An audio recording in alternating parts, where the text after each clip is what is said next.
एक छोटा सा गांव था जिसका नाम था काला पानी। ये गांव घने जंगलों और ऊंचे ऊंचे पहाड़ों से घिरा हुआ था। गांव के लोग साधारण थे, लेकिन उनके बीच एक डरावनी कहानी प्रचलित थी जो पीढ़ियों से चली आ रही थी। ये कहानी थी काली छाया की, एक ऐसी आत्मा के बारे में जो हर अमावस की रात को जंगल में भटकती थी और जो भी उसका रास्ता पार करता वह फिर कभी वापस नहीं लौटता। काला पानी गांव में एक युवक रहता था जिसका नाम था रवि। रवि एक नास्तिक प्रवृत्ति का इंसान था। उसे भूत प्रेत की कहानियों पर जरा भी यकीन नहीं था। वह हमेशा गांव वालों को ताना मारता, ये सब बकवास है, कोई भूत प्रेत नहीं होता, ये सिर्फ डराने की कहानियां हैं। गांव के बुजुर्ग उसकी बातों से नाराज होते, लेकिन रवि को उनकी चेतावनियों की कोई परवाह नहीं थी। एक दिन गांव में एक बड़ा उत्सव होने वाला था। उत्सव के लिए कुछ सामान लाने के लिए रवि को पड़ोस के गांव जाना था, जो जंगल के रास्ते से होकर गुजरता था। उस दिन संयोग से अमावस की रात थी। गांव के मुखिया ने रवि को चेतावनी दी, बेटा, आज रात जंगल में मत जाना, काली छाया आज भटक रही होगी। रवि ने हंसते हुए जवाब दिया, मुखिया जी, आप भी इन पुरानी कहानियों पर यकीन करते हैं। मैं तो आज रात ही जाऊंगा और साबित कर दूंगा कि कोई काली छाया वाया नहीं है। शाम ढलते ही रवि ने अपनी साइकिल उठाई और जंगल की ओर चल पड़ा। जंगल का रास्ता सुनसान और अंधेरा था। पेड़ों की घनी छाया और हवा की सनसनाहट से माहौल और भी रहस्यमय हो गया था। रवि ने अपने डर को दबाने के लिए गुनगुनाना शुरू किया, कोई भूत नहीं होता, ये सब मन का वहम है। वह खुद को समझाता रहा। कुछ देर चलने के बाद उसे एक अजीब सी ठंडक महसूस हुई। हवा में एक अजीब सी सनसनाहट थी, जैसे कोई फुसफुसा रहा हो। रवि ने इधर उधर देखा, लेकिन उसे कुछ दिखाई नहीं दिया। उसने सोचा, शायद हवा का शोर है, लेकिन तभी उसे दूर से एक औरत की हल्की सी हंसी सुनाई दी। वह रुक गया, उसका दिल तेजी से धड़कने लगा। कौन है वहां? उसने जोर से चिल्लाया, लेकिन जवाब में सिर्फ सन्नाटा था।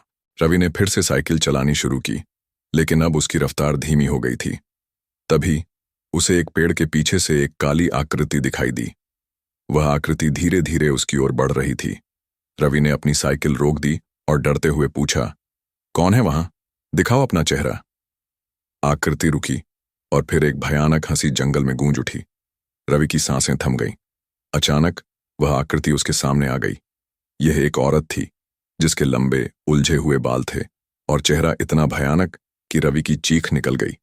उसकी आंखें खाली थीं, जैसे उनमें कोई जान ही न हो। उसका शरीर धुंधला सा था, जैसे वह हवा में तैर रही हो। तूने मुझे चुनौती दी थी रवि, उसने एक भारी डरावनी आवाज में कहा। अब तू मेरे साथ चलेगा। रवि ने डर के मारे अपनी साइकिल छोड़ दी और भागने की कोशिश की, लेकिन उसके पैर जैसे जम गए थे। वह हिल भी नहीं पा रहा था। काली छाया धीरे धीरे उसके करीब आ रही थी। उसकी ठंडी सांसें रवि के चेहरे पर महसूस हो रही थीं।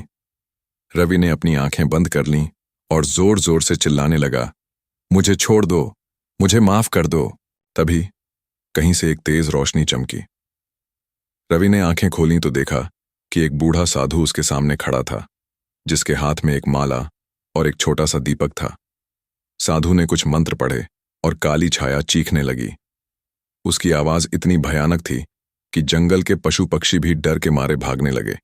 साधु ने रवि को अपने पास खींच लिया और कहा, बेटा, अब तुम सुरक्षित हो, लेकिन इस जंगल में फिर कभी अमावस की रात को मत आना।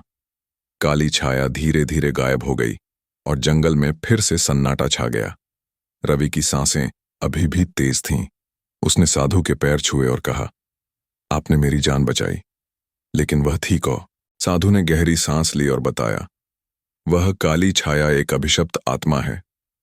कई साल पहले इस जंगल में एक औरत की हत्या कर दी गई थी। उसका नाम था माया। वह एक गरीब औरत थी जिसे गांव के कुछ लोगों ने लालच में मार डाला था। उसकी आत्मा को शांति नहीं मिली और तब से वह हर अमावस की रात को भटकती है, उन लोगों को ढूंढती है जो उसके रास्ते में आते हैं। साधु ने आगे कहा, तुम्हारी किस्मत अच्छी थी कि मैं यहां था। मैं हर अमावस को इस जंगल में आता हूं ताकि उस आत्मा को शांत करने की कोशिश करूं, लेकिन अभी तक वह पूरी तरह शांत नहीं हुई है। साधु ने रवि को गांव तक छोड़ा।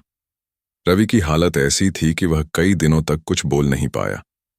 जब उसने गांव वालों को अपनी कहानी सुनाई तो सभी हैरान रह गए।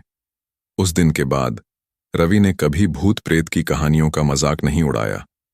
वह गांव वालों को भी सलाह देता कि जंगल में अमावस की रात को कभी न जाए।